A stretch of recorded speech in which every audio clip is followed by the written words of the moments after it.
Okay, hey everyone. I am coming to you today with information about week 3 of Navy boot camp.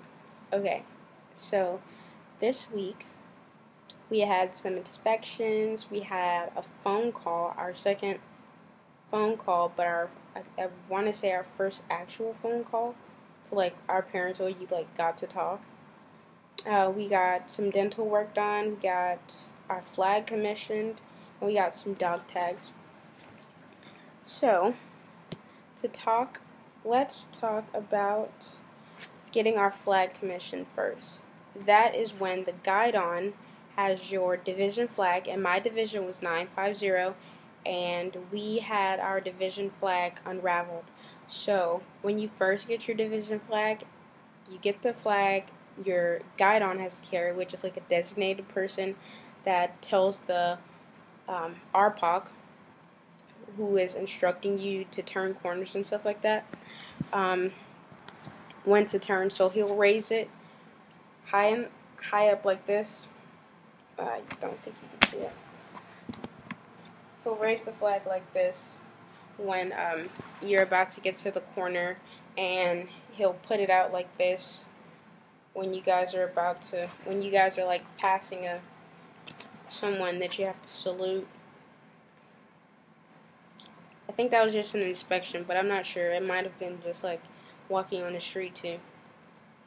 So, yeah, we got our flag commissioned. They put a piece of tape around the flag, and your division officer, I forgot who my division officer was, but whoever gets to commission the flag, and you guys get to walk around with it, just flap it in the wind. Usually, or all the time, when you see someone with their flag like rolled up, you can tell that they're really new, because that division just came in and they haven't even got their flag commissioned. And yeah.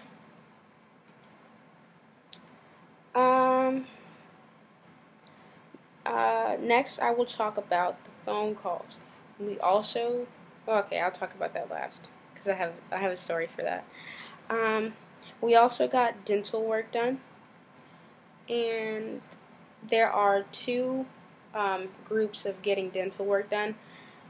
First group gets to go on like one particular day, and next group gets to go on like maybe another day, maybe 2 days later, or I think maybe a week later or something like that.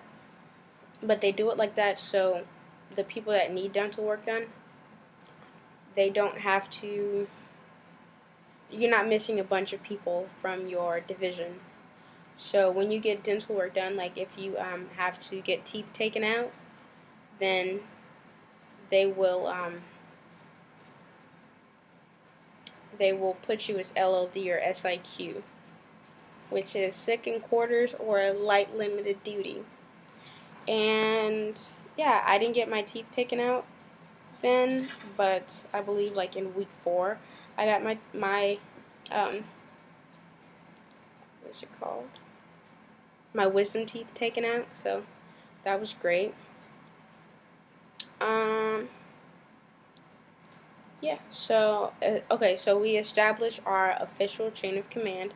So whoever was like the official RPOC, or the official AROC, or the official yeoman, dental yeoman, and your RDC is just going to designate people to do those jobs, whoever they feel is best fit for those jobs. So if you're a good leader, then you're probably going to get one of the jobs in your division chain of command.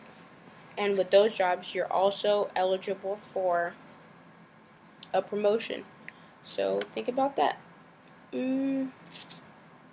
Oh, and RPOC does not necessarily, well, for our division, our RPOC didn't stay RPOC the whole time. So we had like 2 different RPOCs before her, and it was only week 3.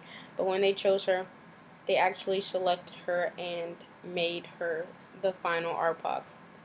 And one time our chief got so upset, got so pissed off that in the middle of the street, he stopped us because I guess she made us turn the wrong way, and he just yelled at, who wants to be Arpak? And I was about to raise my hand because I did think that I could like call better than her, but it wasn't like that. You have to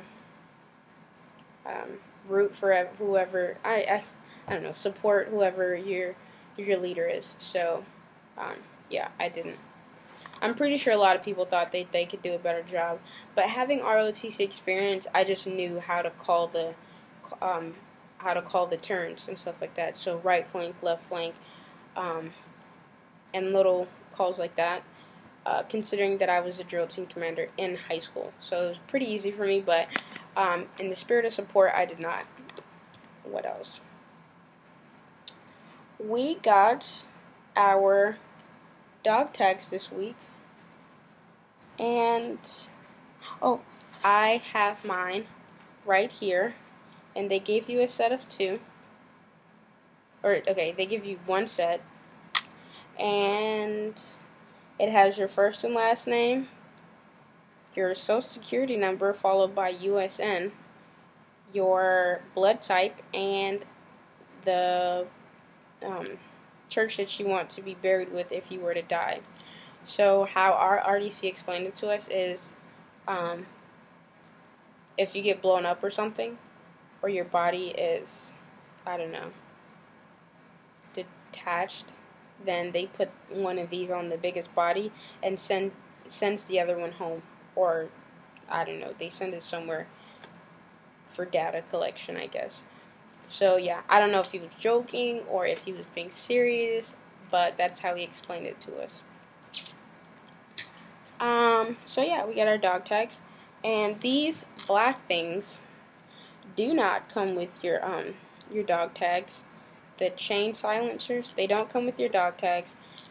They actually told us not to call them dog tags in boot camp, but I mean, we still do.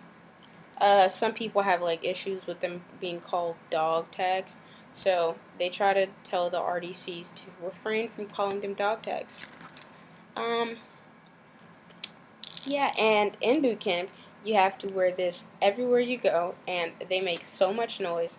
And when someone says chain check, that means that your dog tags are hanging out. What you have to do is you have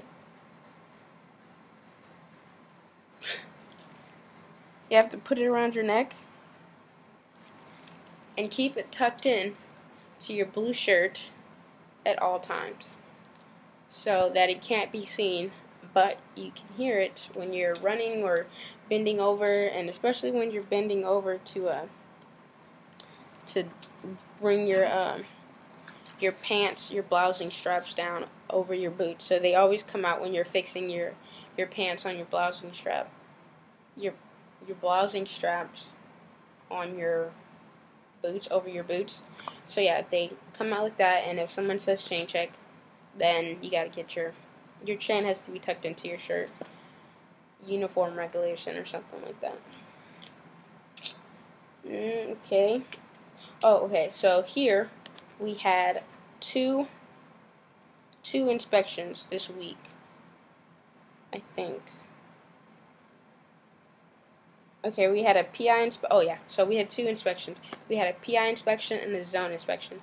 A PI inspection is a personnel inspection, and they check your bunk and your folding. So everything has to be folded in your rack a certain way, and your bed has to be made a certain way, as I've said in previous videos.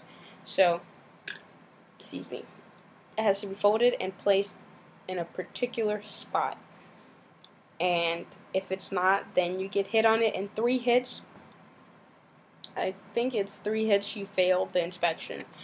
If you fail the inspection, it's no big deal, but it does count towards your division score, and your division score is important because you guys could win Hall of Fame division. I actually don't know Okay, so if you win Hall of Fame division, they paint a mural, or you guys get to paint a mural on the wall, so that every other division knows that you won. Um, you won that. So yeah, Hall of Fame division. There it is. So yeah, so we had the personal inspection. The personal inspection, and we had zone inspection. Now, zone inspection is a little different from personnel inspection because with zone inspection, I don't think they ask you questions, or they might. I can't remember if they ask you questions or not. But for personal inspection, I know for sure that they ask you questions, and the questions mainly come out of your recruit trainee guide, and you carry this sucker with you everywhere you go. So, yeah, so with the zone inspection, they check the way that your bathroom is. They check your how clean stuff is, like if there's any dust, the way that the chairs are placed within your within the room, your compartment. So everything has to be up to and touching, or everything has to just be uniform. And they check your shoes and everything like that, and the way that your sweats are on the hanger, and everybody has to have the same thing because it has to be uniform throughout the compartment. Alright, oh, here we had our first academic test. I don't think that this one, I'm not sure if this one was the test. I don't think it was, but it might have been. So don't take my word for it. But this test was on rate, rank, recognizing rates and ranks. So these rates of the Navy and the rates of other military branches. So yeah, rates and ranks. It also covered the UCMJ, which is the Uniform Code of Military Justice, and that is just what you cannot do, and what they can charge you for. And we took a class on first aid, so that was also in the test, and ships and aircrafts. I didn't pay attention to it, but later on I learned that I would need it for my A&C school. And oh yeah, I'm not willing to disclose my job on the internet because of risks. So yeah, don't ask me about my rates because I'm not going to tell you. I will tell you stuff about my rank, like E3. I'm in E3 right now, but I'm going to soon be in E4. But yeah, anyway, so the first academic test, I passed all the tests, every single test we had, and I think we had like 3, and this was just the first one. I passed it.